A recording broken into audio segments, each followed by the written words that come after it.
It's pretty simple, actually. There's a radar on the bottom of it, sort of like the radar gun that the police use to give you a ticket.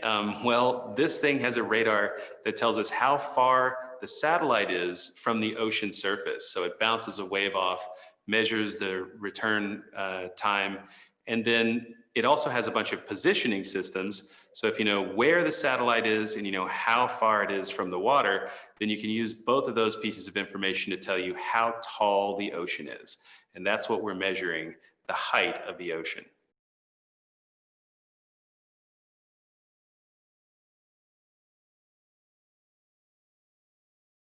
Well, the satellites were built originally in the early 1990s to help oceanographers figure out what the currents in the ocean were doing. Because whenever there's a current in the ocean, it tilts the sea surface. And this set of satellites measures that tilt, so it tells us about ocean currents, but it does a whole bunch of other stuff too. Warmer water literally stands taller than colder water, so it helps us see where the heat is in the ocean. And lastly, if you average over the entire planet, we can see the global rise in the oceans caused by human-created climate change.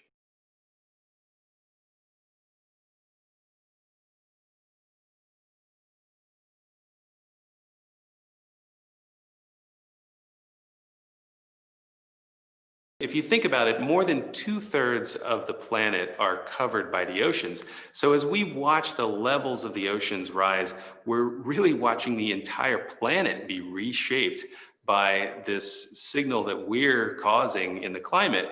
And of course, that has huge implications for people all around the world. Hundreds of millions of people will be affected by the rising oceans in the coming decades as the storm surge or the high tide that didn't really used to matter, all of a sudden it's in your living room.